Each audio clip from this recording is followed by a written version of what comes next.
Hello, everyone, and welcome back to Thoughts and Coffee. My name is Sarah Barnes-Humphrey. I'm the founder and host of Let's Talk Supply Chain, as well as the Blended Podcast and founder of the Blended Pledge.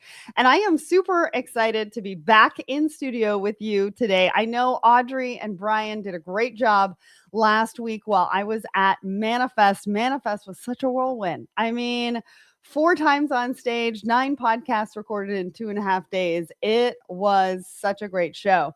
And today we've got Troy from Cervo on the show, and we're going to be talking about AI, but it's not kind of what you think. It's really around logistics, it's around customs, and what you need to know because it's top of mind for all the executives. But before we get into all of that, let's give a shout out to the Secret Society of Supply Chain, who is our sponsor for this show. If you haven't checked it out, it's our free membership group. Head over to secretsocietyofsupplychain.com. I want to give a shout out to some of our newest members.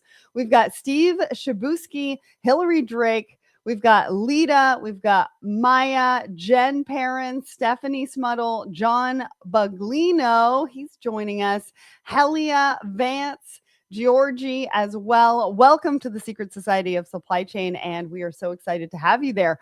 All right, let's get into what is happening at Let's Talk Supply Chain this week. And remember, if you're watching, I want to know where you're tuning in from, so put that in the comments. And if you love our conversation today, you know we love a good fire emoji here at Let's Talk Supply Chain, so put that in the comments as well. Now, we've got a brand new episode. Now, this is episode 523, wherever you listen and watch the show. This is with Duncan from Blue Yonder. That's right. He does not pull any punches in this episode, and he shares it straight. So if you haven't gone to check it out, go and check out this particular episode. And we're talking about the strategies and steps you need to take now, what that means for you, what that means for Q1. So go and check that out wherever you listen and watch the show. We've got a couple of live events coming up this week. We've got Performance Paradox. This is a roadmap for supply chain operations to suck less with your host, Chris Hamley of the Breckham Group. Now, click the attend button, even if you can't attend live, because we will send you the link after the recording. He is going live at 2 p.m. Eastern tomorrow, so make sure to check that out. And then on Thursday, I'm going live with the team at Loop at 1 p.m. Eastern. We're talking about why full stack AI is the key to financial and decision clarity in supply chain. I'm talking to CEO Matt McKinney about this. This is the time to get your questions answered. So join us live or click the attend button so we can send you the link after the show. But this is where we want to answer all of your questions. So make sure to attend, ask your questions, or send them to me ahead of time so we can get those as a part of the show too. Next, where are we going to be in person? Well, we're going to be at TPM March 1st through 4th in Long Beach. We are hosting the pickleball tournament on the Sunday, and then I'm going to be hosting TPM Live on site, getting all the great insights from the show, and we're going to package all of that up for you and bring that to you at home. Then we've got an upcoming webinar, which I'm going to talk about in just a minute, but we're going to be at Modex for the first time, April 13th through 16th. We're going to be recording podcasts on site. So if you missed your opportunity at Manifest, we are going to be doing it again at Modex. So make sure to reach out to us as we would love to feature your booth. Next, we've got Break Bulk and Project Cargo. This is happening April 20th through 22nd in New Orleans. I'm going to be hosting Break Bulk live on site, again, bringing you all of the insights to you at home so you can check it out and know what's going on in the industry. And then we've got National Supply Chain Day event, Operations and Business Leadership Gala. This is being put on by DC Shvagola. Blended and Let's Talk Supply Chain are sponsors of the event, and National Supply Chain Day is April 29th. So hopefully we're going to see you there, because this is a great opportunity for us to get dressed up and celebrate what we do in supply chain. Next, I've got this webinar that I'm doing with Supply Chain Brain and Oliver White. Now, we're driving strategy execution to the next level. Make sure to click the link in the comments, sign up to attend this particular webinar, because we're going to be sharing all sorts of great insights there as well. So I hope to see you there. And then I think we've got one more. Oh, so we were talking about Manifest. Abby is our new on-site social media team, and she was on site at Manifest doing some short interviews, talking to people on site, getting an idea and giving you a glimpse into what happened at Manifest.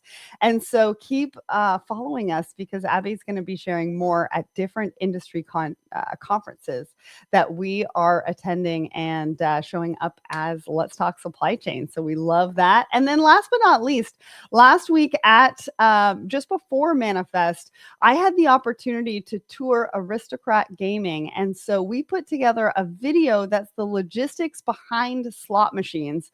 And it was fascinating. They actually listened to the front line, and they reduced their end-to-end manufacturing from 4 hours down to 90 minutes. And that is without technology. So really want to share this with you. We've put the links in the comments so that you can go and check that out. But it was really fascinating. And now it's time to bring up Troy. I said that I was going to take 5 minutes, but I took 6 minutes. My apologies, Troy. But it's so great to see you, and I'm so glad to have you on the show. How are you this morning? Doing well. First call of the morning. Really excited to be here. Thanks for having me, Sarah. Awesome. Awesome. So why don't you tell everybody who you are, what you do, a little bit about your company. Let's hear it all. Good morning, Larry. Seeing that in the chat. So yeah, I'm Troy. I'm one of the co-founders of Cervo AI. What we do is we build AI automations for customs brokers and freight forwarders, helping to automate some of their most tedious manual work, whether that's commercial customs clearances or shipment operations, automating a lot of the email and document processing from third-party overseas agents. Today, we're very fortunate to work with over 24 customs brokers and freight forwarders, ranging from brokerages as small as 2 people all the way up to some of the largest forwarders in the world.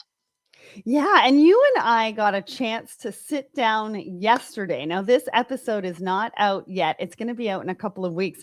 But you and I had a chance to sit down yesterday, and we talked all about the things that you're doing and what that looks like, how you work with your customers, what the ideal client looks like. We also talked about an example of how you helped somebody, and like the percentages of efficiency and optimization was crazy. But then we also talked about the human side of logistics and sort of humans and technology working together, and how your solution is helping to optimize that. So stay tuned, because we're going to have that episode out in just a couple of weeks, and you're going to learn a little bit more about what they're doing over at Cervo. So we ask a question of the week every single Wednesday morning across our LinkedIn. It's our poll. We're known for our poll. And you guys submitted a very, very fun question that we're going to go over right now. And so it's been a hectic year across the supply chain. When you finally get a break, what's your go-to way to unwind? And I love this question, because too many times we focus on the work and what needs to get done, and we don't focus on the people and the work-life balance, if there is any, but like bringing in some of that balance and some self-care as to what we want to be doing outside of work. And so I love this. So we had almost 150 votes, which is amazing. 39% said spending time with family, 28% said travel or quick getaways. And then we had a tie at 18% for spa, wellness, or self-care, and playing sports or staying active. Troy, why did you ask this question? What do you think of the results? Yeah, it's a good question. I think you kind of hit the nail on the head. We're all spending so much time behind our screens these days, behind our phones, just doing work, constantly thinking about work. It's interesting to see where people spend their time when they have a moment to catch their breath. For me personally, I've been a really big fan of like the sauna and steam room. And so Me I'll literally go too. there on a Saturday, put my phone away in a locker, sit there for 6 hours, go in, alternate between that and an ice bath. And it's just rejuvenating for me. So always curious what other people do for fun. So I am the same. I like the spa, wellness, self-care. If I were to vote, that would have been my one. I don't know if you've heard of Airy Spa. I don't even know how you say it. Airy, I think so. Yeah. AIRE.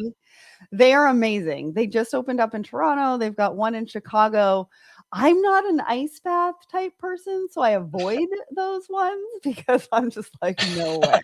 It But is they a really painful have, experience. Yeah. yeah, they really have a lot of great things from saunas to different temperature hot tubs and things like that. They also have Wow. one of those pools that's like zero gravity, so you just sort of like lay there on top of the water. It's really fun. I love it. I It's love it. amazing. So if you haven't voted on this poll, we want to know what it is that you do to unwind, or you can put it in the comments because we want to hear from you. We already have a comment right here. They love water sports. I mean, I love a good jet ski moment. I'm a paddleboarder though, and I don't know if you would say that was a sport because you kind of you're just I think standing it there counts, like Sarah. paddling. Maybe if you do some yoga on it. I mean, that's not me, but you know. These things happen. All right. So now it's time of the show to talk a little bit about a market update. Now, I talked a little bit about Manifest in the beginning because that was last week. You and I were both there. Lots of conversations, a lot of people there, lots, of talk around all sorts of different topics. I mean, we did the Masters of Innovation Award with Pepsi, Fabletics, and Alita Beauty. And people loved that because they got to see innovation in motion, like what that actually meant to the company. But what was it about it? What was it about Manifest for you? What did you take away from it? What are people talking about? What's kind of the market update that we need to know today? Sure, yeah. So, kind of viewing things through the lens from the technology side, it was my second year attending Manifest. First of all, the conference was electric. The energy was amazing. It's always so well organized, and the crowd is fantastic as well. What I noticed, as well as from the AI side, is that last year, a lot of people were coming interested in AI, also skeptical, but not really knowing how to apply it to their business. So they were Mm, thinking, hey, what can I do with AI? Right? I don't really understand the technology. Fast forward a year to last week, and it seems like people had learned a lot more. They understood what LLMs were, they understood what AI is, they had maybe even tried an AI pilot here or there, and they were coming to the floor with a very clear picture of this is exactly what we need, and this is huh. exactly what we don't need. So I think that people are getting a lot more sort of incisive about the technology, and it was very exciting to see that. Yeah, it's super exciting. I was talking to a VP of supply chain the other day, and they were talking about putting together an AI council internally. Because Yeah. what they found was there's a lot of tech stack out there, and they're working with a lot of different vendors and things like that. And they want to make sure that their data is the foundation, which I almost think that it's table stakes, but then maybe people think about it differently. And so it was fascinating to hear that they want to create that foundation of the data that's going to be ingested in the different systems so that they know that it's speaking the same language in all of the different systems and the different partners that they're going to be working with, which I thought was interesting too. So people are really thinking about it in a variety of different ways. I also found that some of the conversations around the fact that they want it at their fingertips for certain things. And I Yeah. know that we have an announcement coming out at the end of February around AI and content and media because we want to meet executives and leaders where they are at. Right. And I think that's really a foundational piece, an important part of all of this. And we're going to talk about the importance of having founders as engineers because you have founders as engineers at Cervo as well, right? And I think that's really important because then you can understand what it is that we can actually use the technology for realistically. Yeah, totally. As you mentioned, me and my two co-founders, we are software engineers both by education and by trade as well. And I think it's important because if you talk to any logistics executive, they've probably paid for software sold to them by someone who didn't necessarily fully understand the technology. And so everyone's been overpromised things and had things be underdelivered. And so when you're offering these to customers and to logistics executives, it's really important to be able to understand this is what the technology can do. These are the limitations. This is what it cannot do. And also have a very clear picture of how you're actually going to go about bringing that technological change within the organization. Yeah, yeah, absolutely. Now, I want to give a shout out over to Ferguson John on the Let's Talk Supply Chain Instagram. He says, "What's up?" We say, "What's up?" back. If you have any questions, make sure that you put those in the comments because we want to get to those. And of course, We've got the QR code in the top right-hand corner. Scan that and you can get more information about Cervo. Now let's get to our first article of the day. Now this is an article that we actually shared on the Let's Talk Supply Chain LinkedIn newsletter. If you're not following it or aren't subscribed, go ahead and click that subscribe button. I think we share one at least once or twice a week with all of the top trends that are happening in supply chain. Now, I wanted to share this one because this directly correlates to what you're doing at Cervo. Now, this is a survey, and I want to get this right. It's insights from Global Trade Observatory Annual Outlook Report 2026. Now, that's a mouthful. But they interviewed 3,500 senior supply chain and logistics executives worldwide. Now, some of the stats that I want to point out for you. 54% of the execs say trade growth, that trade is going to grow in 2026. 51% that said that supplier diversity is one of their top strategic changes for 2026, which I was very shocked about. But even more importantly, 43% are going to deploy AI this year, which I don't know is necessarily, surprising. But I think it just goes to show how many people are actually already at the point where they're deploying. They're no longer testing out and trying to figure it out. What did you think of this article, Troy? Yeah, I found it fascinating, especially the line around how modern logistics is now seen as a competitive advantage. We're seeing that firsthand in the market as well. We had a client a couple weeks ago who told us that they had lost one of their biggest accounts because their customer wanted to work with a customs brokerage that was incorporating AI. And so the pressure to adapt and to innovate has never been more intense. And the other interesting thing I found about that quote from the article is that modern is all relative. So today, modern means maybe using AI to innovate, but 20 years ago, it meant, let's use a TMS or an ABI. And even before then, it meant going on Excel. So modernity needs to constantly be considered as far as if you're a logistics company competing in this very, very tumultuous industry. And you always have to think about what does modern mean relative to the market. Yeah, and then and I'm going to butcher his name, and I'm very sorry. Fun Show says harmonizing, right? I like that word. I've never heard that word. We usually use balance and things like that. And you and I used a couple of words in that recording yesterday that I can't wait to share with everybody too. But I like the word harmonizing, right? Harmonizing the tools, harmonizing how we do our work on a daily basis, and sort of balancing that between everything that we want to implement as far as AI tools. But what you said was modern logistics. That's right. That's going to look different to everybody. But they did use that word. So I'm guessing executives are using that word, and they're talking about how it's a competitive advantage and that the infrastructure around logistics is actually a strategic priority, which I thought was fairly interesting. They were asking the question, what infrastructure investment is required for them to feel like they've got a competitive advantage and that infrastructure is a strategic priority. Some of the things that they talked about was warehousing, logistics hubs, trade and logistics. But one thing that really stood out for me, and I want to point this out because I know you're in this particular part of the market, 60% of executives complained about customs. They said that it causes the most delays and disruptions. Now, talk to me about that, because 60% is high. And there aren't a lot of companies out there that are focusing on that particular part of the market to really solve to make it better.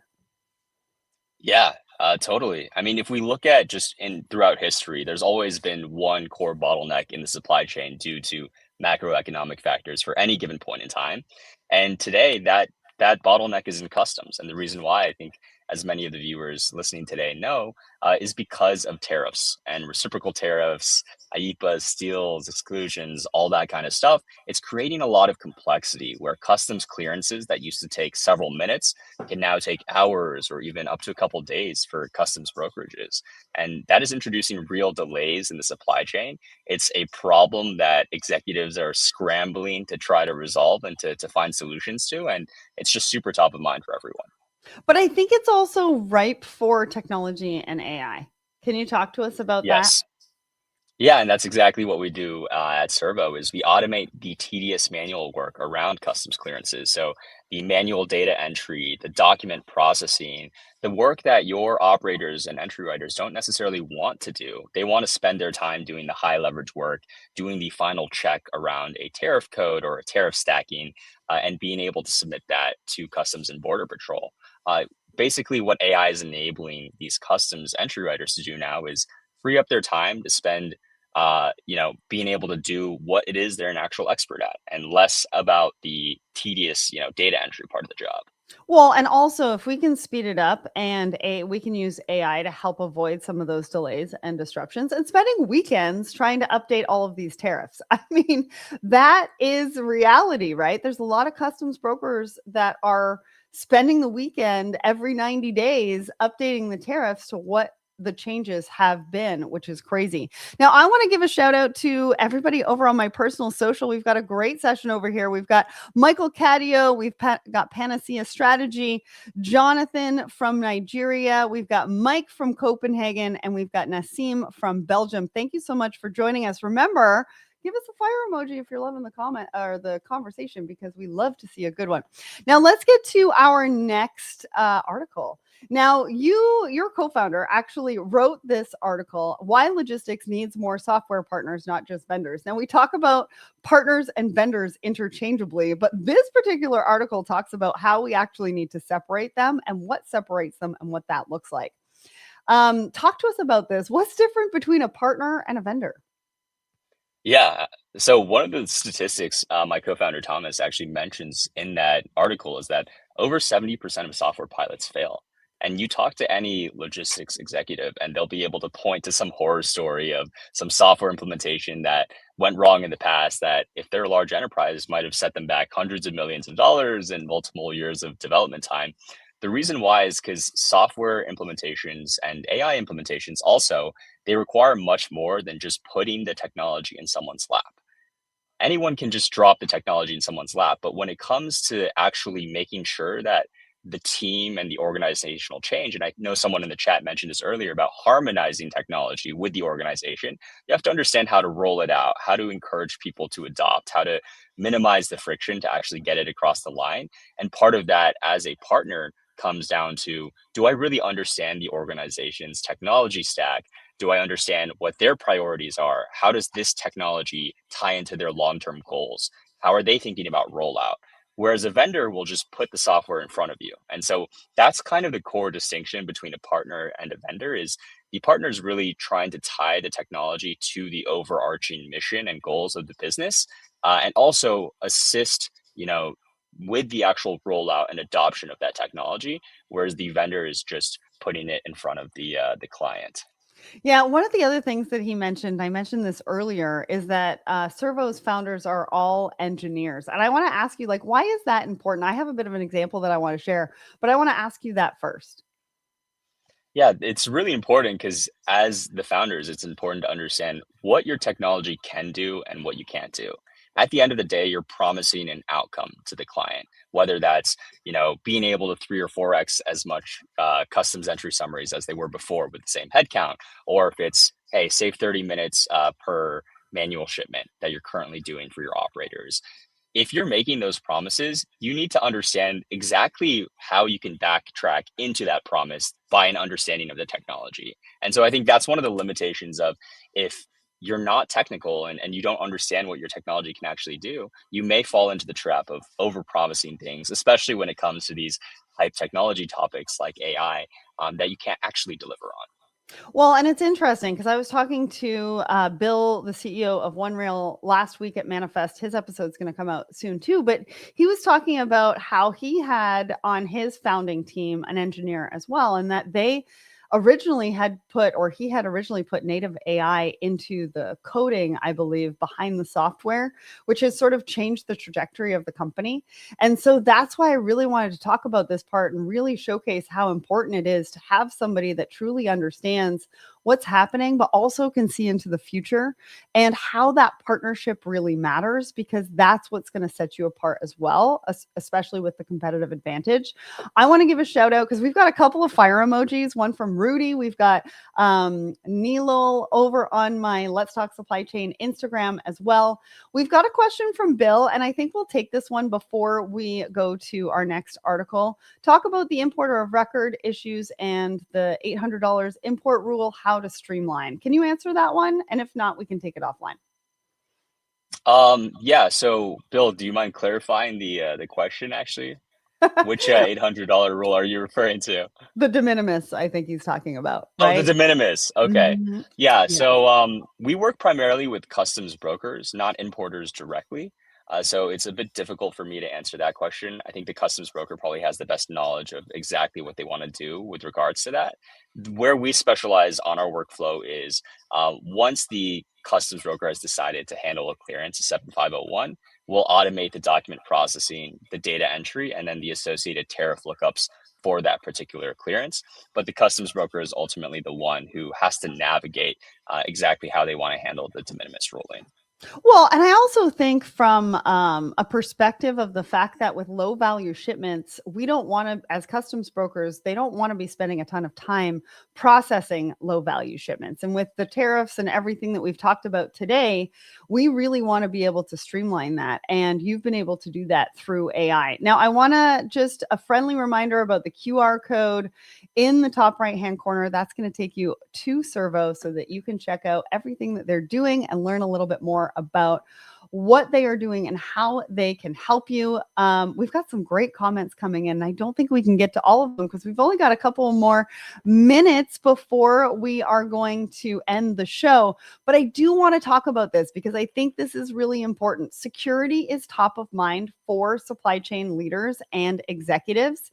And we've been hearing this acronym SOC2, or maybe it's SOC2. I don't even know. Troy, maybe you can, school me on that one. But I wanted to bring this to light because I wanted to make sure that everybody in the industry, when they're thinking about security, what this actually means when you're looking to partner with a vendor.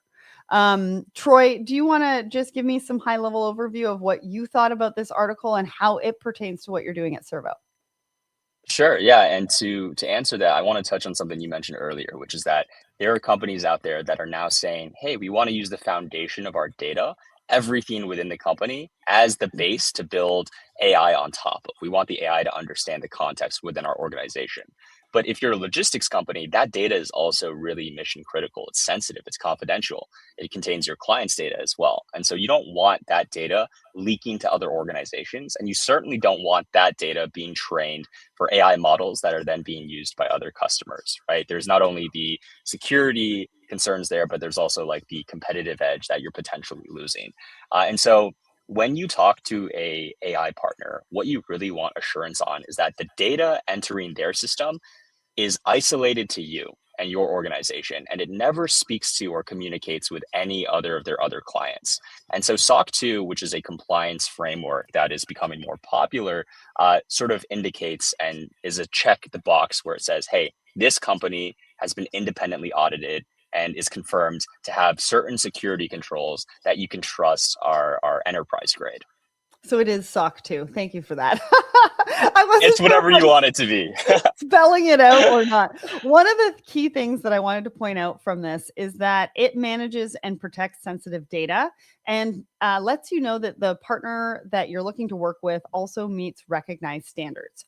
But what it doesn't guarantee is that a breach won't occur. Okay. What it means is that it's been auditor tested evidence that controls are in place within that partner that you're looking to work with. So I just also wanted to manage expectations around this in the fact that it is something that these organizations like Troy's organization has to invest in to be able to get. It's not really a certification, but it's not a certification, but it's what exactly is it? It is sort of like a certification. Yeah. So Okay. an audit firm goes in, they check all your controls, they check your infrastructure, your cloud servers, and then they say, okay, yeah, we validated everything. Here is this sort of certification we're giving to indicate that you are compliant with the SOC 2 framework. Got it. So it's kind of like the nouveau ISO. Right? It's ISO is focused primarily on like global enterprises and Europe. Okay. I would say SOC 2 is more focused on the US, but both, of course, offer their own advantages and sort of differences. Okay, good to know. Good to know. I've totally put my foot in my mouth like 3 times today, but that's okay. We've got You're so Troy good. here to make sure that I'm on track and know what I'm talking about. Anyways, that brings us to the end of the show. I want to thank everybody for joining us today. This was a fun episode. I will be back next week at this time, 10 a.m. Eastern on Tuesday for another great 30 minutes in supply chain. Troy, thank you so much for joining me on the show today. Thanks so much for having me, Sarah. It was a great time. All right. Have a great day, everybody.